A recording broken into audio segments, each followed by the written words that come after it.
Assalamu alaikum everyone. Myself Engineer Abdul Basit and I am Marketing Director of Sindh Educational Organization. Today we have our guest speaker Mr. Mohammad Ejaz Ahsan.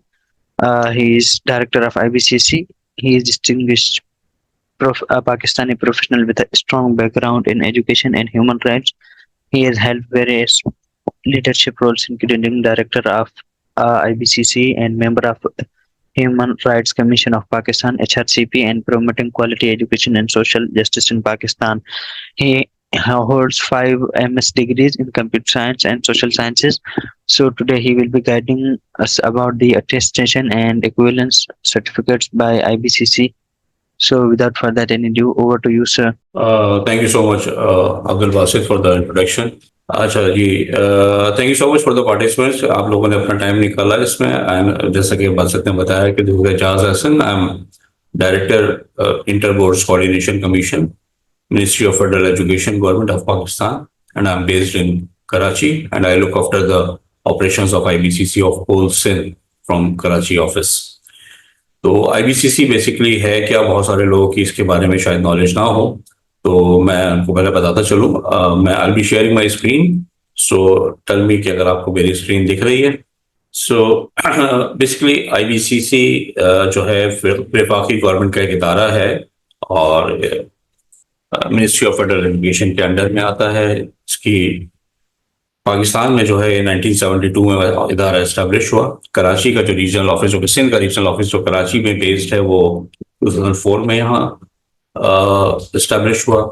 IBCC के जो functions हैं वो basically Pakistan में जितने भी examination boards हैं, जैसे कि सिंध में जो है board of intermediate education Karachi है, board of secondary education Karachi है, आखान बोर्ड है, ज़ियाउद्दीन बोर्ड है, सखर में हमारा बोर्ड है, शहीद बेनज़ीराबाद में हमारा बोर्ड है, मीरपुर खास, लाड़काना, हैदराबाद, जहाँ जहाँ जितने भी पाकिस्तान में जितने बोर्ड्स हैं, फेडरल बोर्ड है, इस्लामाबाद में रावलपिंडी बोर्ड है, बलूचिस्तान बोर्ड है, ये तमाम बोर्ड्स की जो बेसिकली ये एक बॉडी है जिसके तमाम बोर्ड्स के जो है कोऑर्डिनेशन इसकी जिम्मेदारी है, और जितने बोर्ड्स के चेयरमैन हजरात हैं वो इस आईबीसीसी की बॉडी के मेंबर होते हैं। 3 इंपॉर्टेंट फंक्शंस इसके बेसिकली आईबीसीसी के हैं। एक तो ये जितने बोर्ड्स हैं इनके दरमियान हम कोऑर्डिनेशन कर रहे होते हैं एग्जामिनेशन बोर्ड्स के दरमियान। दूसरा जो है फंक्शन आईबीसीसी का है वो ये है कि जो हम इंटरमीडिएट लेवल तक की जितनी भी फॉरेन क्वालिफिकेशंस हैं या मकामी इंडिविजुअस क्वालिफिकेशंस हैं, जैसा कि ओ लेवल्स है, ए लेवल्स है, अमेरिकन हाई स्कूल डिप्लोमा है, जो बच्चे बाहर से पाकिस्तान से बाहर से ओ लेवल्स या ए लेवल्स या दूसरी ग्रेड 12 तक की क्वालिफिकेशंस लेकर आ रहे हैं, जैसे कि कनाडा में है ओंटारियो सेकेंडरी स्कूल डिप्लोमा, या फिर स्विट्जरलैंड बेस्ड क्वालिफिकेशन होती है आईबी। इसी तरह जो इंडिजीनियस क्वालिफिकेशंस हैं, जैसे कि डीएई है, डिप्लोमा ऑफ एसोसिएट इंजीनियरिंग है, या डिप्लोमा इन नर्सिंग है, तो इन तमाम जो भी क्वालिफिकेशंस है उनके आईबीसीसी इक्विवेलेंस सर्टिफिकेट प्रोवाइड करता है, equivalent to matriculation and intermediate. ये बेसिकली एक हमारा जॉब है। दूसरा जो जॉब हमारा ये है कि हम इंटरमीडिएट लेवल तक के डॉक्यूमेंट्स की वेरिफिकेशन एंड अटेस्टेशन का काम भी करते हैं। तो ये वेरिफिकेशन या अटेस्टेशन किस लिए ज़रूरी होती है? बेसिकली अगर आप पाकिस्तान से बाहर पढ़ने के लिए जा रहे हैं तो आपको मिनिस्ट्री ऑफ फॉरेन अफेयर्स या किसी एम्बेसी से अपने डॉक्यूमेंट्स अटेस्ट करवाने होते हैं, तो उन तमाम के लिए जो बेसिक या मैंडेटरी अटेस्टेशन है वो आईबीसीसी की होती है। इवन ये कि अब जो लोकल यूनिवर्सिटीज़ हैं, पाकिस्तान की मकामी यूनिवर्सिटीज़ हैं, वो भी इस तरह से डिमांड कर रही हैं कि जी आप अपने डॉक्यूमेंट्स एडमिशन से पहले आईबीसीसी से अटेस्ट करके लेके जाएं। ये डेफिनेटली हमारी डिपार्टमेंट की अल्हम्दुलिल्लाह ट्रांसपेरेंसी है कि अब जो है वो लोकल यूनिवर्सिटीज़ जो पाकिस्तान में बेस्ड हैं वो भी डिमांड करती हैं कि आप ग्रेजुएशन में एडमिशन लेने से पहले अपने डॉक्यूमेंट्स अपने आईबीसीसी से अटेस्ट करवा लीजिए, ताकि इस बात की ऑथेंटिकेशन हो जाए कि डॉक्यूमेंट्स जो हैं ये वैलिड हैं या नहीं हैं। ठीक है जी, तो ये 2 हमारे इंपॉर्टेंट काम है बेसिकली। अच्छा, जैसा कि मैंने आपको बताया कि हम बेसिकली इक्विवेलेंस सर्टिफिकेट एक बना रहे होते हैं, जिसको हम कहते हैं मैट्रिकुलेशन का या एसएससी का इक्विवेलेंस सर्टिफिकेट, और दूसरा सर्टिफिकेट होता है इंटरमीडिएट का या एचएसएससी का, higher secondary school equivalence certificate. दुनिया भर में तकरीबन 1200 क्वालिफिकेशंस हैं जिसमें हमारा रिसर्च वर्क है, और हम इनकी 1200 क्वालिफिकेशंस की इक्विवेलेंस पाकिस्तानी क्वालिफिकेशंस में कर रहे होते हैं। स्टूडेंट्स दुनिया भर से पाकिस्तान में ग्रेजुएशन स्टडीज के लिए मेडिकल कॉलेजेस में, इंजीनियरिंग कॉलेजेस में, या फिर डिप्लोमा इन फिजिकल थेरेपी में, या कुछ और प्रोग्राम्स में भी जो है पाकिस्तान में स्टूडेंट्स जो है वो आ रहे होते हैं। तो उनको फॉरेन क्वालिफिकेशन जो जिनकी भी होती है, उनको यहाँ एडमिशन लेने से पहले उनको एक इक्विवेलेंस सर्टिफिकेट चाहिए होता है, ताकि इस बात का तयन किया जा सके कि उनकी जो क्वालिफिकेशन है वो पाकिस्तानी क्वालिफिकेशन के किस लेवल के बराबर है, मैट्रिकुलेशन के बराबर है, इंटरमीडिएट के बराबर है, या फिर उसमें कोई क्वालिफिकेशन में कोई डिफिशियंसीज हैं। तो अगर कोई क्वालिफिकेशन में कोई डिफिशियंसीज होती हैं, तो फिर हम उनको वो स्टूडेंट्स को कहते हैं कि जी अपनी डिफिशियंसीज यहाँ आप कंप्लीट कर लें, उसके बाद आपको एडमिशन जो है वो यूनिवर्सिटीज वगैरह में ग्रांट होते हैं।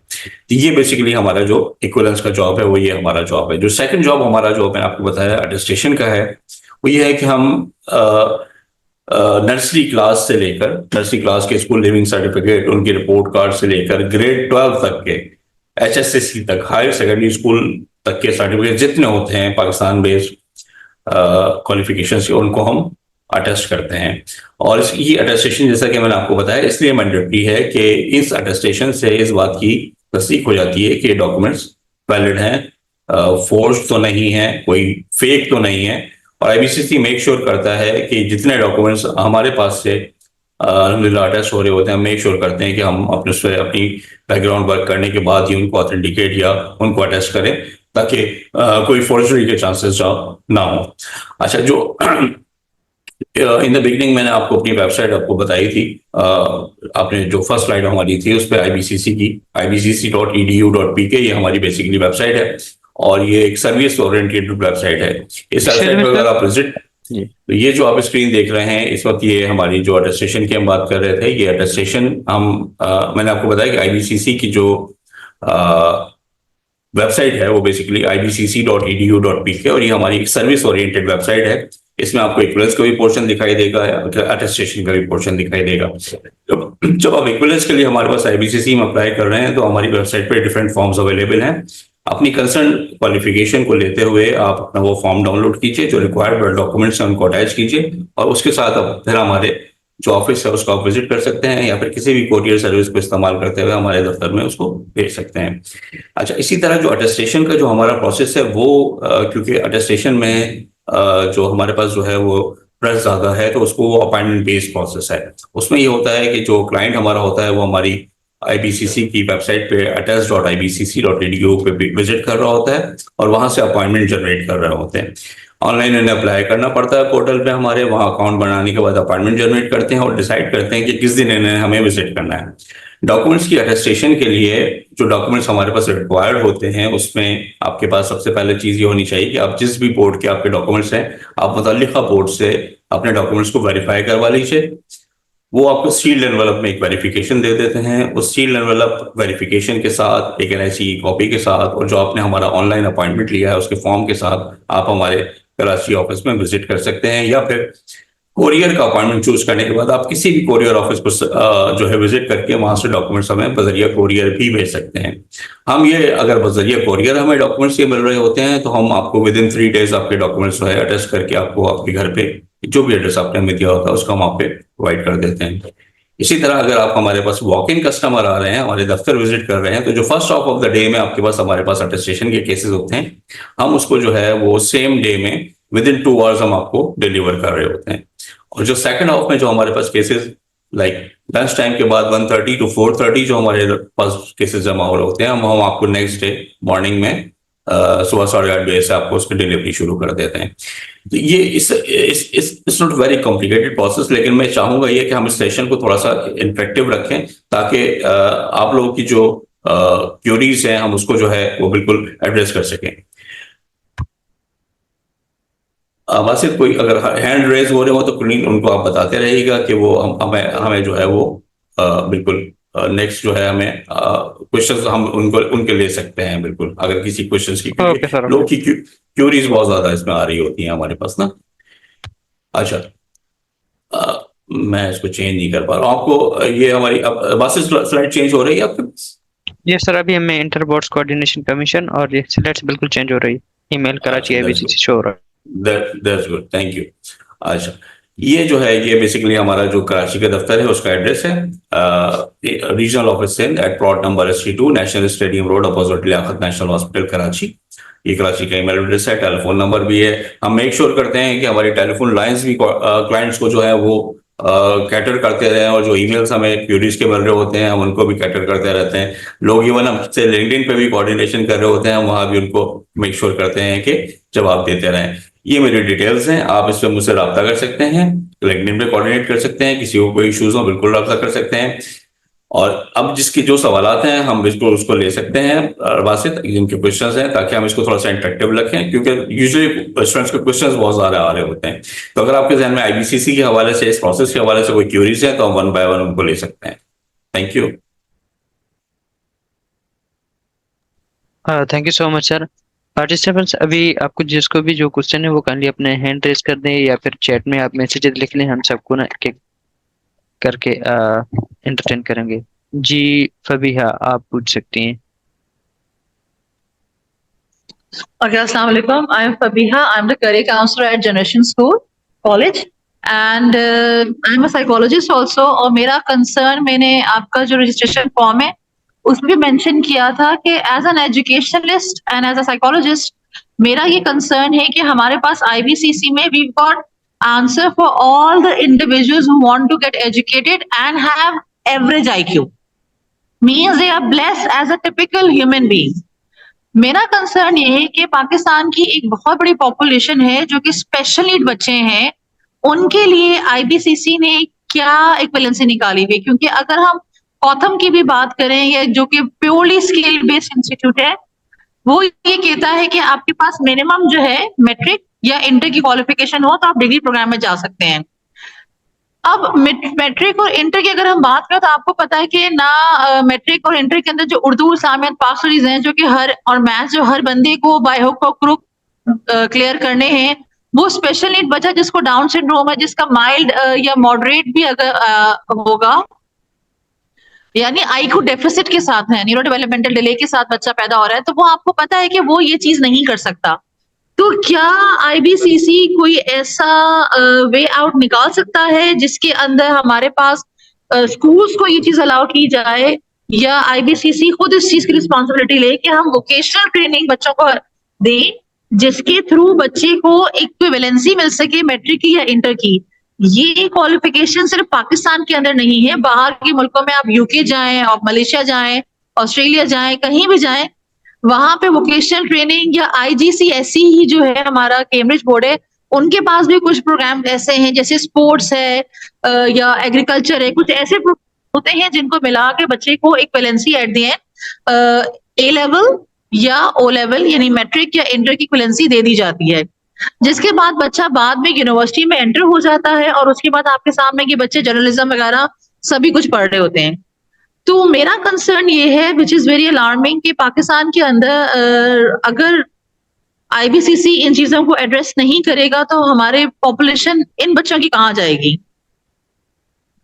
दूसरा मेरा कंसर्न ये है कि जो बच्चे आते हैं बाहर की कंट्री से, उनको तो एग्जाम्शन मिल जाती है उर्दू से। व्हाट अबाउट दोज बच्चे जो कि दुबई से आते हैं जिनको कोई स्कॉलरशिप कोई एग्जाम्शन नहीं मिलती क्योंकि उनके पास नेशनलिटी नहीं है। अब जब उनके पास नेशनलिटी नहीं है तो जाहिर सी बात है वो उर्दू से एग्जाम नहीं हो सकते और उनको पढ़ना पड़ता है पाकिस्तानी कल्चर। अब पाकिस्तानी कल्चर के बारे में मुझे तो कोई इन्फॉर्मेशन नहीं है, अगर आप थोड़ा सा गाइड कर लें कि बच्चा इस पाकिस्तानी कल्चर की इन्फॉर्मेशन कहाँ से ले, इसके टीचर्स कहाँ से अवेलेबल होंगे, कहाँ से बच्चा प्रिपेयर करे अपने आप को कि वो जो उर्दू की एग्जाम्शन उसको नहीं मिली थी क्योंकि वो बच्चा दुबई से अभी आया है और वो एक दिन में एक साल में उर्दू नहीं सीख सकता, वो किस तरह से अपने आप को इस प्रॉब्लम से निकालेगा बाहर। I hope you can I hope all both of my questions have been cleared. Thank you so much Faria. बिल्कुल फबिया, आपने बिल्कुल जो दोनों वैलिड क्यूरीज हैं। अच्छा, जो फर्स्ट क्यूरी आपकी है रिगार्डिंग स्पेशल चिल्ड्रन या डिफरेंटली एबल्ड चिल्ड्रन जो हमारे हैं, अच्छा उसमें देखें हम बेसिकली आईबीसीसी जो है वो लोकल क्वालिफिकेशंस के इक्वेशन या इक्वेट कर रहा होता है फॉरेन क्वालिफिकेशंस को।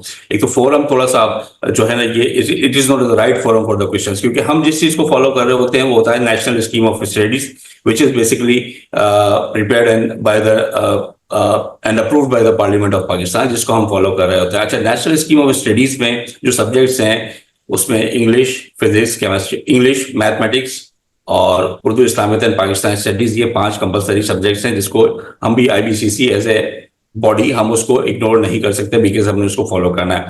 आपका कंसर्न जो है वो बेसिकली आप बिल्कुल आप भी उसको रेज कीजिए, हम भी उसको वक्तन फवक्तन रेज कर सकते हैं विद मिनिस्ट्री ऑफ एजुकेशन, और डेफिनेटली वो इसकी राइट बॉडी है। अच्छा, दूसरा जो है इसमें जो वोकेशनल प्रोग्राम्स हैं, वो स्टेप्टा एक बॉडी है जो कि कुछ वोकेशनल प्रोग्राम्स पाकिस्तान में करती है, स्टेप्टा है, उसको भी आप देख सकती हैं।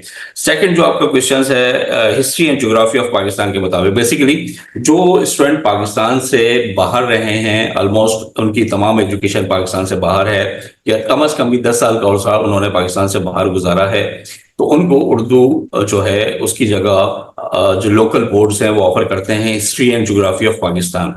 और ये history and geography of Pakistan का जो कोर्स आउटलाइन है, आप किसी भी लोकल बोर्ड के साथ आप इसकी रजिस्ट्रेशन करवा सकते हैं, और इसकी कोर्स आउटलाइन और तमाम चीजें आपको लोकल बोर्ड से मिल सकती हैं। मैं कराची बेस्ड हूँ, तो मुझे पता है कि history and geography of Pakistan जो है वो एक सब्जेक्ट है जो ऑफर करता है board of secondary education Karachi, Aga Khan board, और जो सिंध के दूसरे बोर्ड है वो तमाम इसको ऑफर करते हैं।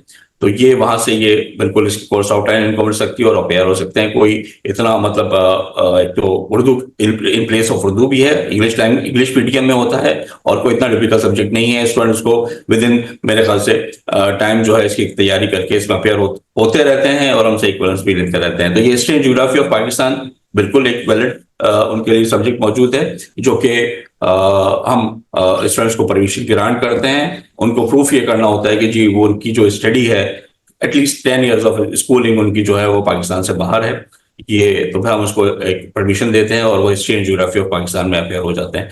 आई होप आई वो answer both of your queries. और उसके अलावा भी अगर आपकी कोई क्यूरीज हो तो मुझे लिंक्डइन पर रब्ता कीजिएगा, इंशाल्लाह मैं आपको I will be responding with there. Thank you. Mister Ejaz, thank you for the answer, लेकिन I will be really grateful अगर जो आपने मुझे नेशनल करिकुलम वाले नाम दिए दो तीन, अगर आप चैट पे लिख दें। दूसरा, you know, it is so difficult for us to approach the higher authorities and the regulatories जो कि एजुकेशन को देख रहे हैं। तो आई विल बी रियली ग्रेटफुल और सदका जारी होगा अगर आप उन लोगों को अप्रोच करें और ये प्रॉब्लम आगे एड्रेस करें, ताकि we can work on this larger sector of our population also, और उनको हम इकोनॉमिकली इंडिपेंडेंट बना सकें। Definitely, I'll do that. I'll do that. बिल्कुल, I'll do that. Inshallah. Don't worry. And sir, can you please type in the chat जो कि आपने दो तीन नाम दिए थे? I couldn't hear them properly. जी, हम नेक्स्ट क्वेश्चन लेते हैं तो थैंक यू। मैम ये लेक्चर रिकॉर्डेड होता है तो हम अपलोड कर देंगे, फिर आप इसको दोबारा सुन लीजिएगा। जी, पार्टिसिपेंट्स किसी और को कोई क्वेश्चन है तो काइंडली आप एक बार पूछ लें। डॉक्टर सैफ के सर क्वेश्चन है चैट में, आप काइंडली इनको रिव्यू कर दें। Why there is a lot of examination difficulty level different in different boards, like FBIC toughest and other BICs are easier and SIN board is more serious, right? I completed my FSCA for FSCA. I want to appear now in BIC Bahawalpur. How is it possible? Federal exams, अच्छा, इनके काफी सारे सवाल हैं, one by one हमको query करते रहते हैं। अच्छा, एट IBCC इंशाल्लाह we are working on national curriculum. इंशाल्लाह मिनिस्ट्री ऑफ फेडरल एजुकेशन जो है एक नेशनल कुरिकुलम के ऊपर काम कर रही है, और एक सेंट्रलाइज्ड आइटम बैंक के ऊपर भी काम हो रहा है। तो इंशाल्लाह in future, very in near future, हम उसको ये एक्सपेक्ट कर रहे हैं कि आपको जो है वो पूरे पाकिस्तान में जो डिफिकल्टी लेवल क्वेश्चंस का होगा वो भी सेम ही होगा, एक ही पेपर पैटर्न होगा, और इंशाल्लाह एक ही सिलेबस भी हम उसको फॉलो करेंगे। ये इंशाल्लाह इन नियर फ्यूचर आप लोग इंशाल्लाह इसको देख लेंगे। We are already working on it. अच्छा जी, सेकंड क्वेश्चन इनका ये है कि जी I completed my FSC from FBIAC and want to appear now in BIC Bahawalpur, how is it possible? बिल्कुल, आप उसको आपको BIC Bahawalpur से आप जो है एक माइग्रेशन सर्टिफिकेट ले लीजिए, और उसको जो है आप सबमिट करवा दीजिए अपने FBIAC में। उनके परमिशन फॉर्म वगैरह अवेलेबल होते हैं, उसके साथ वहां से आप अपेयर हो सकते हैं। Federal board has modern examination pattern and has toughest examination systems, what is caused difficulty and issues in merit calculations like MBBS admission. What is alternative? There are several alternatives available. अब तो private sector की boards भी available है, आगा Khan board available है, जउद्दीन board available है। Then आपका जो है, आप अगर इस्लामाबाद बेस्ड नहीं है तो आपका रावलपिंडी बोर्ड का भी आपके पास ऑप्शन मौजूद है। तो there are lot of boards, plus ये कि मैंने आपको ऑलरेडी बताया कि जी नेशनल कुरिकुलम पे the work is already under progress, and इंशाल्लाह we will have a same paper pattern for all Pakistan inshallah very soon. We are working on it. Saba ने कहा है कि जी, सबा कहती है कि Aga Khan board is best among. अच्छा जी, thank you Saba for your compliment to a private board. How can I get my qualifications recognised by IBCC? Kainat नाज, आपकी कौन सी क्वालिफिकेशंस हैं इसके बारे में बता दीजिए, तो हम उसके बारे में आपको गाइड कर देंगे। बिकॉज सिर्फ आपका ये कहना कि क्वालिफिकेशन को रिकग्नाइज करना है तो मैं आई कैन अंडरस्टैंड, उसको क्वेश्चन को एलिब्रेट कर लीजिए। सानिया इलियास हमसे क्वेश्चंस कर रही हैं कि I have completed my FSc and want to pursue my further education abroad. I haven't got any my FSc completion certificate, so can I apply for foreign countries without certificate. आपको Sania provisional certificate बिल्कुल मिल जाता है board से, उस provisional certificate की basis से भी आप अप्लाई कर सकते हैं। और ये प्रोविजनल जो सर्टिफिकेट होता है बोर्ड का, उसको भी आईबीसीसी अटेस्ट करता है, तो डेफिनेटली आपको फॉरेन यूनिवर्सिटीज जो हैं वो आपको बिल्कुल एंटरटेन करेंगी। रिजवान साहब ने शायद हमें लेटर थोड़ा सा ज्वाइन किया है देर से, वो पूछ रहे हैं what is IBCC. IBCC is basically inter boards coordination commission. Pakistan में जितने बोर्ड्स हैं उनकी एक कोऑर्डिनेटिंग बॉडी है, और हम रिजवान जो है वो इन तमाम बोर्ड्स के दौरान कोऑर्डिनेशन भी कर रहे होते हैं। दूसरा ये कि हम जो पाकिस्तानी क्वालिफिकेशंस हैं उसके इक्विवेलेंट सर्टिफिकेट भी इशू कर रहे होते हैं अगेंस्ट फॉरेन क्वालिफिकेशंस। उसके अलावा जो है जो पाकिस्तानी सर्टिफिकेट्स हैं इक्विवेलेंट जो एचएससी एसएससी के सर्टिफिकेट्स हैं उनको हम जो है अटेस्ट भी कर रहे होते हैं। जी Rizwan, I hope I have answered your queries. Under graduation Kainat, what under graduation? आप देखिए, अंडर ग्रेजुएशन मैंने आपको बताया कि आईबीसीसी दुनिया भर की तकरीबन 1200 क्वालिफिकेशंस को इक्वेट करता है। तो आप ये अंडर ग्रेजुएशन, ये सारी अंडर ग्रेजुएट क्वालिफिकेशंस जिनके हम इक्वेट कर रहे होते, इक्वलेंस बना रहे होते हैं। लाइक मैंने बताया कि यूएस में जो है अमेरिकन हाई स्कूल डिप्लोमा उनकी क्वालिफिकेशन है, कनाडा में जो है ओएसडी कहलाता है, ओंटारियो सेकेंडरी स्कूल डिप्लोमा कहलाता है, और कनाडा में ही एक और क्वालिफिकेशन है जिसको ब्रिटिश कोलंबिया कहते हैं। तो कौन सी क्वालिफिकेशन की आप बात करना चाह रहे हैं? अली अब्बास साहब पूछते हैं सर यूनिवर्सिटी में एप्लीकेबल होते हैं आईबीसीसी?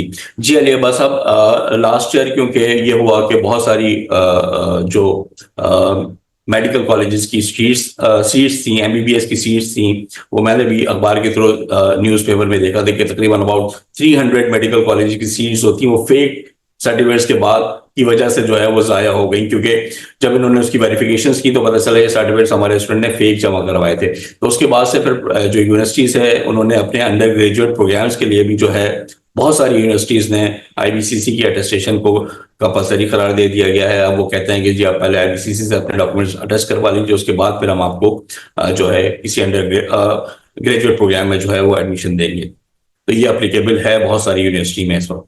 बीएससीएन जो कायनात नाज ने अभी बताया कि इनका प्रोग्राम जो है जिसके बारे में ये पूछना चाह रही हैं ये है बीएससीएन जेनेरिक मेडिसिन। कायनात आईबीसीसी जो है वो इंटरमीडिएट तक की क्वालिफिकेशंस को देखता है, ग्रेड 12 तक की क्वालिफिकेशंस को देखता है। जो बीएससीएन जेनेरिक मेडिकल प्रोग्राम आपका जो है ये जो रजिस्ट्रेशन है या परव्यू है हायर एजुकेशन कमीशन का, तो इसके लिए आपको हायर एजुकेशन कमीशन की वेबसाइट पे जाके उसको अप्रोच करना पड़ेगा, और उसको जो है आपको वहां से इंफॉर्मेशन आपकी इसकी मिल सकेगी। लाइबा अहमद पूछना चाह रही हैं is IBCC applicable on O levels? बिल्कुल लाइबा, अगर आप पाकिस्तान से या पाकिस्तान से बाहर ओ लेवल्स की क्वालिफिकेशन ले रही हैं और उसके बाद किसी या ओ लेवल्स को के बाद जो है आप इंटरमीडिएट की किसी क्वालिफिकेशन में जा रही हैं या किसी यूनिवर्सिटी में जा रही हैं, तो आपको आईबीसीसी से बिल्कुल इक्विवेलेंस लेना पड़ेगा। उसके बाद ही आप अपनी इंटरमीडिएट की क्वालिफिकेशन परस्यू कर सकती हैं, या फिर आप जो है वो ग्रेजुएशन की क्वालिफिकेशन अपनी उसके बाद इंटर के बाद परस्यू करने के लिए आपको आईबीसीसी की इक्विवेलेंस ओ लेवल्स के लिए बिल्कुल लेनी पड़ेगी। What are the functions of IBCC? Kainat नाज ने शायद हमें थोड़ा सा लेट ज्वाइन किया है। कायनात, basically IBCC is a coordinating body between all the examination boards। जो भी पाकिस्तान में ग्रेड 12 तक एग्जामिनेशन बोर्ड्स हैं उनकी कोऑर्डिनेशन हम लोग कर रहे होते हैं, इनके डॉक्यूमेंट्स की अटेस्टेशन हम कर रहे होते हैं, और इन जो फॉरेन क्वालिफिकेशंस होती हैं और इनकी हम इक्विवेलेंस भी हम कर रहे होते हैं। इसके ये मेन हमारे फंक्शंस हैं। इसके अलावा भी कुछ फंक्शंस हैं जो स्टूडेंट्स से रिलेटेड हैं, वो ये है कि हम स्टूडेंट्स के जो इंटरमीडिएट तक के डॉक्यूमेंट्स हैं उनको हम अटेस्ट कर रहे होते हैं, और इंटरमीडिएट तक के डॉक्यूमेंट्स की हम इक्विवेलेंस सर्टिफिकेट भी प्रोवाइड कर रहे होते हैं। I hope I have answered you. Sir, how to verify degree from IBCC? Saba पूछ रही है how to verify degree from IBCC. Saba, IBCC degree verify नहीं करता, आईबीसीसी इंटरमीडिएट तक के सर्टिफिकेट्स को अटेस्ट करता है। इनकी वेरिफिकेशन जो है वो कंसर्न बोर्ड करते हैं। उसके बाद आप हमारे पास आईबीसीसी के दफ्तर आते हैं और आपको ऑनलाइन अपॉइंटमेंट लेना पड़ता है। हमारी एक वेबसाइट है attest.ibcc.edu.pk, मैं टाइप भी कर रहा हूँ इसको। तो ये हमारा अटेस्टेशन का पोर्टल है, इसके ऊपर आप जाके ऑनलाइन अप्लाई करते हैं, और उसके बाद जो है आपकी हम IBCC जो है आपको एंटरटेन करता है और आपकी जो डिग्रीज हैं उनको इंटरमीडिएट तक के जो सर्टिफिकेट्स हैं उनको हम अटैच करता है। मोहम्मद सर इस्माइल एक साहब की क्वेश्चन था। क्यूरी जी। अगर आप थोड़ा ये डिफरेंस बता दें, क्लियरिफाई कर दें कि आईबीसीसी, मूफा और जो हमारे एचईसी हैं, मतलब इन सारों को कैसे डिफर करते हैं। आपने जैसे अभी आईबीसीसी का बताया कि सिर्फ 12th क्लास तक है, और फिर यूनिवर्सिटी के लिए आपने बताया कि हमें एचईसी की तरफ जाना चाहिए, और एक मूफा भी है जो अटेस्ट करवाते हैं। तो अगर आप एक ओवरव्यू दे दें कि इन चारों में क्या डिफरेंस है या क्यों है। Thank you Wasif. मोफा जो है मिनिस्ट्री ऑफ फॉरेन अफेयर्स जो है, ये अगर आप पाकिस्तान से बाहर अपनी किसी एजुकेशन के लिए, जॉब के लिए जा रहे हैं तो फिर आपको अपने डॉक्यूमेंट्स मोफा से अटेस्ट करवाने पड़ते हैं। मोफा के लिए जो अटेस्टेशन मैंडेटरी है वो आईबीसीसी की अटेस्टेशन मैंडेटरी है। जब आप मोफा को अप्रोच करेंगे अपनी डॉक्यूमेंट्स के साथ, तो मोफा आपको डायरेक्ट करेगा कि जी आप हमसे अटेस्ट करवाने से पहले आईबीसीसी से अटेस्ट करवा लें, so that we make sure कि दीज डॉक्यूमेंट्स आर ऑथेंटिक। तो for the attestation of MOFA Basit, हमारी जो आईबीसीसी की अटेस्टेशन है वो मैंडेटरी है। आई होप ये आपको समझ आ गया होगा।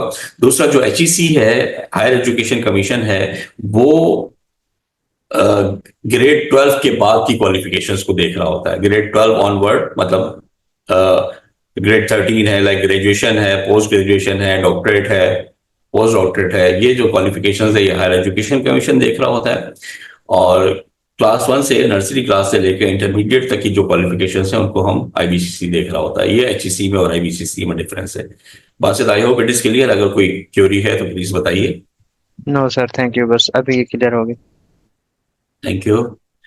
Acha, we have a question from Mohammed Ismail. Dear sir, I have a query about technologies degree which is recognized by National Technologies Council. I have done my bachelor in technology. Do you know what? देखिए, bachelors की qualification अभी मैंने आपको बताया कि for the bachelors qualification, अगर ये foreign qualification है कोई, तो फिर इसके लिए आपको एचईसी अप्रोच करना पड़ेगा, और एचईसी के बारे में ज्यादा बता सकता है आपको। I am not the concern person about it. ठीक है, आप एचईसी को विजिट कर लीजिए। एचईसी से आपके पास इसके बाद डिटेल इंफॉर्मेशन मिल जाएगी। राव इजा राव कहते हैं कि to pursue graduate studies from international university, is it necessary to get the intermediate SSC attested? जी बिल्कुल राव साहब, जब आप पाकिस्तान से बाहर किसी यूनिवर्सिटी में अप्लाई कर रहे होते हैं तो डेफिनेटली आपको अपने डॉक्यूमेंट्स जो है डिफरेंट डिपार्टमेंट से अटेस्ट करवाने पड़ते हैं, जिसमें IBCC is one of the basic department जिसके पास आपको अटेस्ट करना होगा। उसके बाद फिर आपकी डिग्री जो है वो मोफा या मिनिस्ट्री ऑफ फॉरेन अफेयर्स, या फिर आपकी जो कंसर्न एम्बेसी है जिस मुल्क में आप जा रहे हैं उस एम्बेसी आपको वो अटेस्ट करती है। लेकिन इन तमाम की अटेस्टेशन से पहले जो मैंडेटरी अटेस्टेशन है वो आईबीसीसी की अटेस्टेशन होती है। So for pursuing your graduate studies किसी भी इंटरनेशनल यूनिवर्सिटी में आपको अपने इंटरमीडिएट के और मैट्रिकुलेशन के डॉक्यूमेंट्स आईबीसीसी से अटेस्ट करवाने पड़ेंगे। बिल्कुल ऐसे ही है। How long does the IBCC attestation process takes? Arooj का सवाल है। अरूज, मैंने आपको बिल्कुल बताया कि अभी अगर आप हमारे पास अपॉइंटमेंट आपको, क्योंकि हमारी वेबसाइट ऑलरेडी मैं मेंशन कर चुका हूँ attest.ibcc.edu.pk, और वो टाइप भी कर चुका हूँ। इस पर जाके अपने अपॉइंटमेंट ऑब्टेन करना होता है, और उसके बाद फिर आप अपने डॉक्यूमेंट्स हमें इधर, अगर आप कराची से बाहर हैं तो किसी भी कोरियर सर्विस के थ्रू हमें भेज सकते हैं, या अगर कराची में मौजूद हैं तो आप वॉक इन के तौर पर भी हमारे पास आ सकते हैं। 250 केसेस इन अ डे हम वॉक इन कस्टमर्स को एंटरटेन कर रहे होते हैं। जो वॉक इन कस्टमर्स हमारे पास first half of the day में आ रहे होते हैं, जो कि 180 केसेस होते हैं, तो 180 कस्टमर्स को हम, क्लाइंट्स को हम विद इन 2 आवर्स उनकी अटेस्टेशन उनको करने के बाद, डॉक्यूमेंट्स को अटेस्ट करने के बाद उनको हैंड ओवर कर देते हैं। जो लंच टाइम के बाद हमारे पास 1:30 के बाद हमारे पास केसेस आ रहे होते हैं 4:30 तक, जो कि 70 केसेस होते हैं इन अ डे, उनको जो है हम नेक्स्ट डे मॉर्निंग में सुबह 8 बजे से केसेस उनको हैंड ओवर करना शुरू कर देते हैं। तो ये इस आईबीसीसी का जो process is just a single day process. अगर आप कोरियर के थ्रू हमें केसेस भेज रहे हैं किसी और सूबे से या कराची से बाहर से, तो फिर हम जो है विद इन 3 डेज आपको जो है आपकी अटेस्टेशन हम आपको करके आपके जो भी एड्रेस गिवन है उस पर हम आपको डॉक्यूमेंट्स आपके डिस्पैच कर देते हैं। आई होप अरूज आपका सवाल का जवाब आपको मिल गया होगा। अच्छा, इस्माइल साहब ने इनको जवाब दे दिया। Thank you Ismail. लाइबा का अगर माइक खोल दें, कुछ बोलना चाह रही हैं, please Laiba raise your hand so that इनको हम। Assalamualaikum. वालेकुम अस्सलाम। Okay, so sir, I might sound very confused. I actually am. The thing is, I wasn't born or raised in Pakistan, and I just came 2 years ago, and I joined O levels, and currently I'm in my second year of O levels. The thing is, I don't take Urdu as a subject, and since you said that IBCC is applicable for O levels, my question is, what would my equivalency be if I don't take Urdu as a subject? Uruj, Laiba, kindly आप बताएंगे what is your nationality basically? Are you a dual national or a Pakistani national? My nationality is Australian.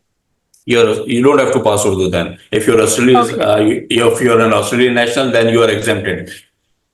Students with a dual nationality and who are studying from Pakistan, they are exempted from passing from Urdu, Islamic, and Pakistan studies. They don't have to pass it. So 1 minute.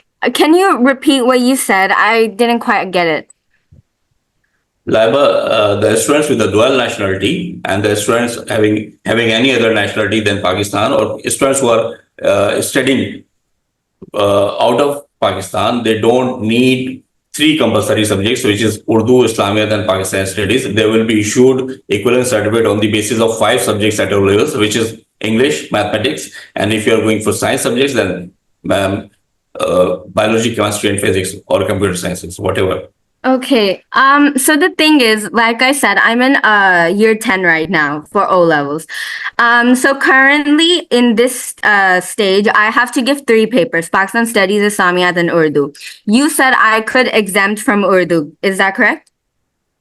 You are exempted from all the 3 subjects, Urdu, Islamic, and Pakistan studies, since your nationality is Australian. So you are exempted from all these 3 subjects. You don't have to appear in these subjects. Okay. So if I do skip these 3 subjects, I can give the subjects in year 11, which are all the other subjects. Yes. And my equivalency could be still made upon those subjects. Exactly. Your equivalency will be made on the 5 subjects: English, mathematics, and if you are going for science, physics, chemistry, and biology, or computer science. Okay. And will this type of method change? Meaning that if I go on to tell my school that I could be exempted from these 3 subjects, I'm not sure what their reaction would be. So I think I'm kind of worried about that. Don't worry, just connect your school with me and I'll guide them. And which school are you, by the way? I go to St. Patrick's High School, girls' high school. No problem. Just connect with them with me and I'll guide them accordingly. Don't worry. Okay, sure. Thank you. And these rules are mentioned on our website also. You can go through our website and you can get a printout of the rules and show it to them also. Okay, sure. Thank you so much. Most welcome. Acha, we have a question from Ela asking, if a student has 10 subjects in O levels, can they choose best 8 subjects for O levels equals, or is it mandatory to use all subjects they have appeared in full? Ela, basically we need a total of 8 subjects for O levels, and we do calculations on the basis of these subjects only. These subjects are for the Pakistani national, and for Pakistani students it is Urdu, Islamic, and Pakistan studies, English, and mathematics. These are 5 compulsory subjects. Then we take 3 subjects which may be physics, chemistry, and biology, or physics, chemistry, and computer sciences, or any other 3 elective subjects for any arts group or humanities group. I hope it clears your query. Okay, Chi, we have another message. Ela, thank you, Ela. Welcome. Chi, do we have any other question? Oh, thank you. I don't think so. We have any other questions. Usually people have lots of questions by IBCC. That's why I was available online today, so that I can answer your queries. In any case, I'm very much available on the LinkedIn, and you can message me over there also, and I'm available, and I'll be very happy to respond to you. And you have got my email address also, and IBCC's email address also. You can apply, you can send an email over there. I can show you the email address again, so that you can note it down. In case of any query, you can just share it on the email, and we will be responding to you. Yes. This is our telephone number, which I make sure that telephone are answered properly. So you will be in my office there to guide you. And this is our email address. and you will be, if you send an email, you will be receiving the reply promptly, inshallah. And this is my LinkedIn profile again for you. So you can connect with me and you can send me messages over there also. Inshallah, I try my best to respond as many queries as possible in a day. So inshallah, if there are any queries after the session also, inshallah, I'll be getting back to you. Ji Basit, this is over to you, I guess. Do you have any other question? Oh, Madhiya Tausif is raising her hand. मदिया, आप अपने आप को unmute कर सकते Assalamualaikum. Yeah, Assalamualaikum, sir. I just want to ask about the A-Postal services that from where we can get our certification A-Postal. Is MOFA giving any A-Postal services or not?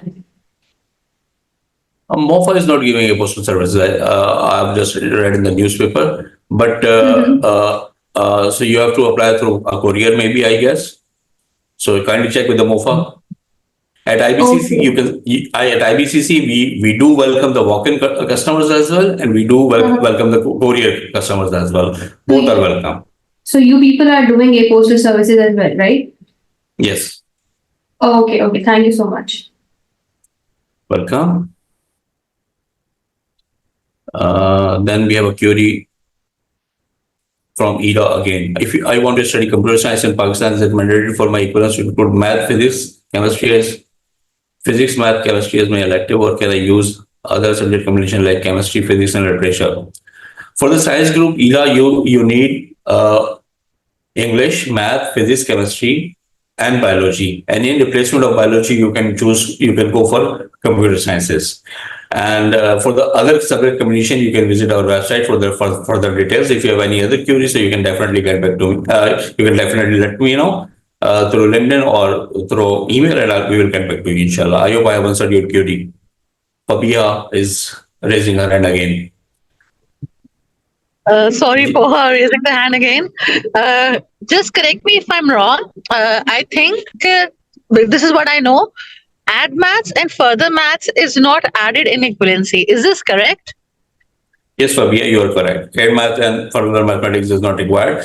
The students only required mathematics subject at A levels or O levels. We only need mathematics. We need. I would repeat again. We add if for a Pakistani student and for a Pakistani national, we need 8 subjects at O levels, which is English, mathematics, physics, chemistry, biology, Urdu, Islamic, Pakistani studies. And for A levels, we need for science, for pre-engineering group, we need physics, chemistry, and mathematics. And for biology, pre-medical group, we need physics, chemistry, and biology. I hope it answered your query. Yes, thank you. Thank you. Welcome. Jazakallah. Barakallah. No, that's great. I think we don't have any questions. I have answered all the queries busted today. Thank you. That was great, sir. Thank you so much, sir. आपके time के लिए और इतना detail explanation के लिए. और we were not expecting कि कोई इतनी हाई लेवल का जो स्पीकर होगा वो खुद आकर हमें ये चीजें बता रहा होगा. हमें तो कुछ पता भी नहीं था कि हमें ये डॉक्यूमेंट टेस्ट करवाने. But thank you so much कि आपने हमें खुद अप्रोच किया और खुद हमें ये गाइडेंस दी है. एंड वी रियली नीड कि हम अभी HEC और मुफा से भी कांटेक्ट करें.